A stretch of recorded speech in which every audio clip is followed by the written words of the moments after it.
એટલે શું વાઘે હાવજને કીધું. ગધેડો મળ્યો તો એ કહેતો હતો કે તમને હરાવી ગયો મને. હા એ વાત કરતો હતો. હમણાં નીકળ્યો ભોંકતો ભોંકતો ને માળો લહેરમાં હતો. ઉકરડા ઉપર ઉભો હતો પણ ફાટ્યો ફરતો હતો. સમાજની ગંદકી ઉપર ઉભા રહે એ બધા ઈ છે. જોકે એને ગધેડા કહેવાય એ ગધેડાનું અપમાન છે. લે વાઘે હાવજને કીધું. ગધેડો કહેતો હતો કે આપણે જીતી ગયા, હાવજને જીતી ગયા. પણ મને એમ થયું કે ગધેડાનું કોણ માને? એ તો બધા કીધા ફરતા હોય કે અમે ફલાણાને જીતી લીધા, અમે ફલાણાને આમ કીધું, અમે ફલાણાને માર્ગદર્શન આપ્યું, અમે ફલાણાને આવી રીતે સારા રસ્તે ચડાવ્યા, અમે પહેલાંને આમ કર્યું, એવું તો બધું કીધા કરે. એ પણ કોણ માનશે? કે ગધેડો એમ કહેતો હતો કે હાવેજે મને લખી આપ્યું છે કે તું જીત્યો અને હું હાર્યો, અને હાવેજે સહી કરી છે કે વનનો કેસરી સિંહ એવી નીચે સહી કરી છે. એવું ગધેડો કહેતો. આ સાચી વાત છે? તો કે હા.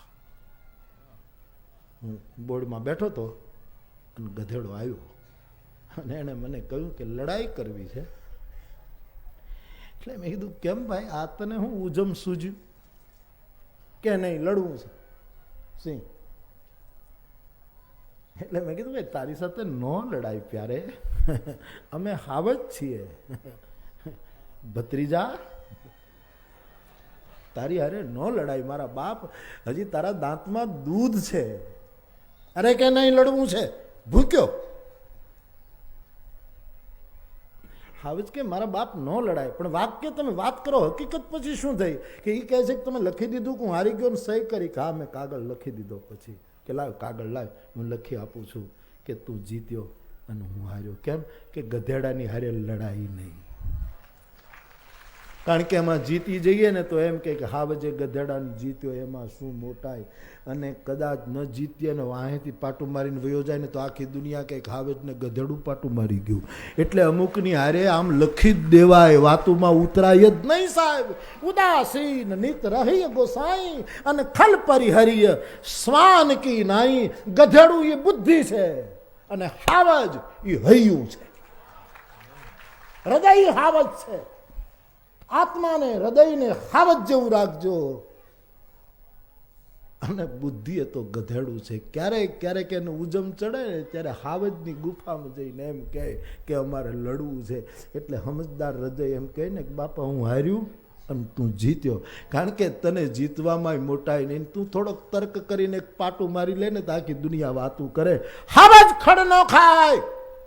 એ ભૂખ્યો થઈ જાય, 8-8 દિવસની લાંગણ હોય પણ એ ખડમાં મોઢાનો નાખે. હાવજ છે એમ બુદ્ધિરૂપી ગધેડું ક્યારેક ભૂંકીને એમ કહે કે અમે હાવજ રૂપી, અમે હૃદય રૂપી સિંહને જીતવું છે. તો હૃદય છે ને એ લખી જ આપે સાહેબ કે એવા રે અમે, એવા રે તમે કહો છો વળી તેવા રે. ભક્તિ કરતા જો ભ્રષ્ટ થઈશું તો કરીશું દામોદરની સેવા રે. આ હાવજના કામ છે. નરસિંહ વૈશાખ શુક્લ 14 વિશાલ રવિ હોત ગત સંધિકાલ. ગયા નરસિંહ મહેતાનું આ પાદળ છે. ત્યારે આપણે ગિરનારની છાયામાં આજુબાજુ રખડીએ છીએ. બાપી નરસિંહ એની ફૂએ નામ જે પડ્યું નરમાસિંહ નરસિંહ મહેતો નાગરો.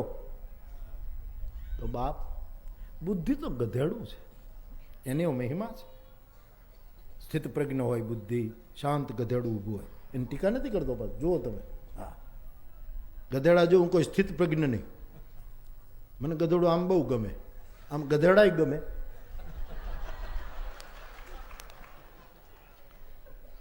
બહુ ગમે, શાંતિથી ઊભા હોય. એમાં પેલા ડામણ બાંધ્યું હોય ને તોય ફરિયાદ ન કરે.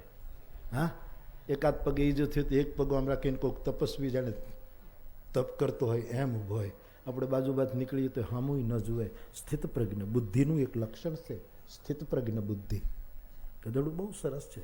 શીતળા માતાનું વાહન છે. શીતળાનું શીતળામાં એ તો વહી ગયા એટલે વાહન એ બિચારું છૂટું થયું. હવે શીતળામાં જે સ્વલોક ગયા, જેમ રામજી ગયા, રામજી સાકેત વહી ગયા ને, કૃષ્ણ ગોલોક ગયા, એમ શીતળામાનો સમય પૂરો થઈ ગયો એટલે એમાં ગયા એટલે ગધેડું ફ્રી થઈ ગયું.